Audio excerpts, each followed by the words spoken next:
Welcome to Beyond the Coverage. I'm Chris Horner. Today's edition, I want to talk about Visma and the 2023 Vuelta a España because after the race was all finished and wrapped up, and the next following news, the days thereafter, it was Richard Plug that put on an interview.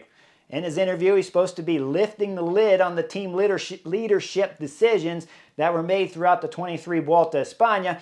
And when I see some of the funny things that he was saying and some of the one-liners, such as like choosing between your own children, there was no textbook solution for this situation. It's a great situation, but at the time, it never happened before. There was no solution for it. And then, of course, the winning together. I love that one-liner.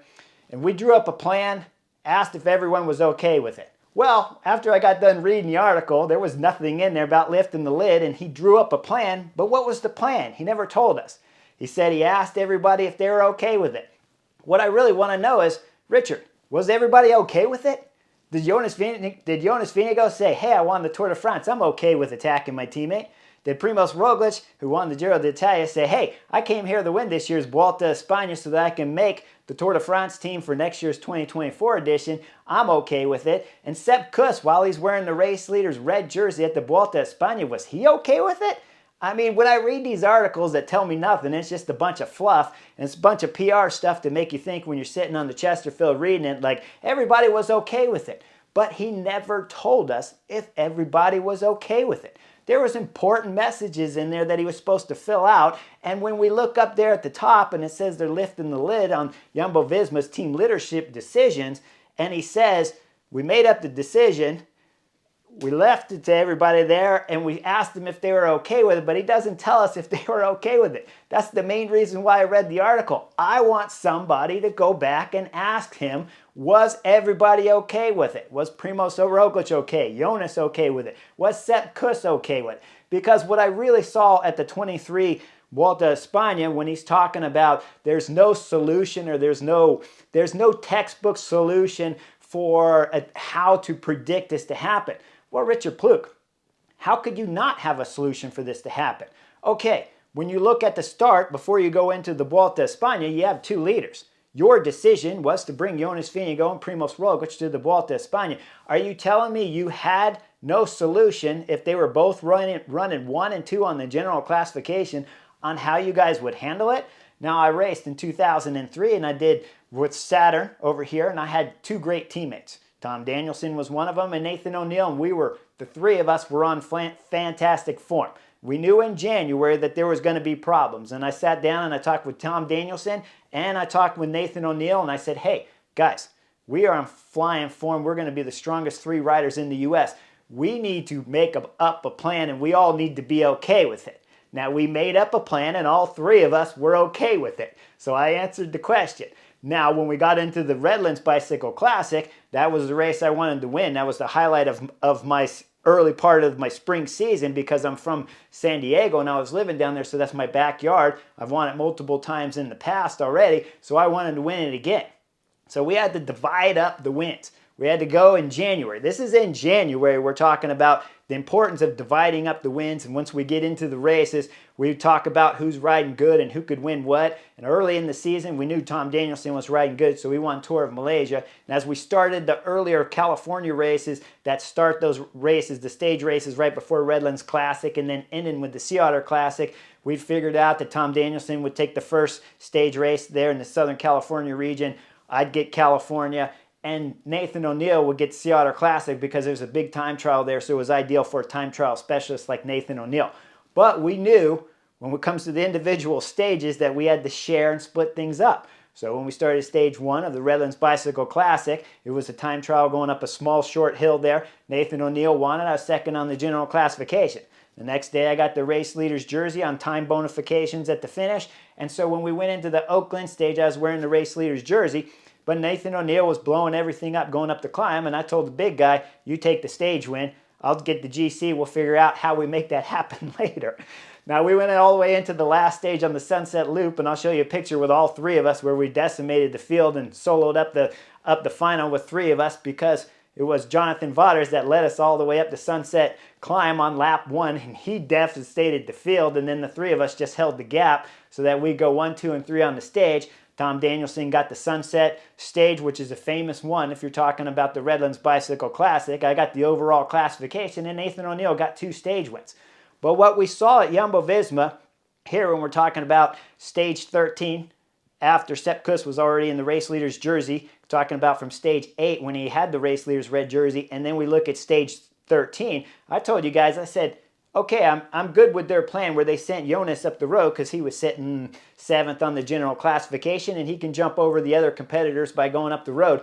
But after that stage 13, that's when I was not good with the plans that Richard Plug was doing at this year's Vuelta a España, because effectively what he was saying to his 3 leaders. Now remember, he came into the race with 2. Jonas and Primoz were the 2 outright leaders to be able to win this Vuelta a España and could go 1 and 2, so he should have already had a plan. Throwing in a 3rd named Sepp Kuss should not change your plans. And the plan is always simple. Whoever has the race leader's red jersey is your teammate, and you never attack them. The only way you can get a jersey away from your teammate is if one of the competitors are attacking going up the road, you're covering the move, and your teammate, like Sepp Kuss or Primoz Roglic or Jonas Vingegaard, were the drop, then that rider has to stay with the competition and go up the climb, and he could effectively become the race leader. But what Jumbo-Visma were doing was Mad Max. It was 1985 all over again, and we were at the Thunderdome. And then at the Thunderdome, you guys all know the saying, right? 2 men can enter, 1 may leave. Except for here with Jumbo-Visma, it was 3 may enter and 1 was going to leave when we're talking about those 2 vital, important mountain stages. And we're talking about stage 17 being the biggest one on the Angliru stage, where Primoz Roglic attacked Sepp Kuss. Sepp bridged across to Primoz Roglic with Jonas sitting on his wheel. Then when Sepp's leg started to blow and Jonas looked back, Jonas didn't tell Primoz to slow down at all. That's a no-no, and that's called the Thunderdome right there, Richard Plug. So no matter how much you want to give these articles and give us some fluff about how, well, we drew up a plan and we asked everyone if they were okay with it, we might have to wait 5 years, maybe even 10 years to find out from Sepp Kuss, Primoz Roglic, or Jonas Vingegaard if it was the Thunderdome or not. But be sure, Richard Plug, at some point in time when these guys leave your team and they're no longer getting paid the big salary contract, we're going to hear what the dilemma was and find out if this was a Bernard Hinault and a Greg LeMond battle coming up on stage 17 of the Vuelta a España this year when they're going up the Angliru, and we'll find out if it was the Thunderdome or not. But all we know for sure, when you're talking about later in this article and you said, hey, it was 2 great champions that gave up their chances and then decided to help Sepp Kuss, that's not true.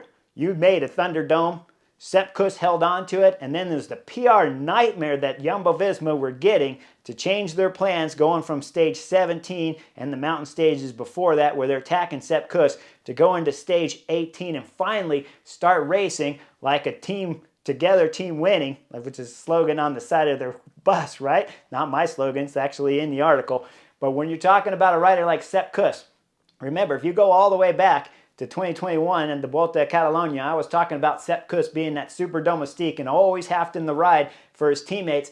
But when he finally gets the green light and you throw him the keys because Jonas Vingegaard and Primoz Roglic aren't in the race, maybe he's out of gas. Well, we found out this year at the Vuelta a España in 2023 that Sepp Kuss, even though he did the Giro d'Italia, did the Tour de France, helped Primoz Roglic win the first, Jonas Vingegaard win the second. At the Vuelta a España, Sepp Kuss, you still had a ton of gas left, and your teammates were Thunderdoming you the whole time all the way up to stage 18. So, can somebody please, one of the journalists out there, go back and ask Richard Plug and ask him why you didn't predict to have 3 leaders or have 2 leaders and have a solution that has never happened before, even though I've given you guys multiple times when it has happened up here, because you only got to go back, of course, to Alberto Contador and Lance Armstrong's battle at the Tour de France in 2009, and then you only have to go back, of course, to the Bradley Wiggins and Chris Froome battle that followed that to know that this textbook solution has happened many times. And if you weren't prepared for it in 2023 when you picked the 8 riders to show up at this year's Vuelta a España,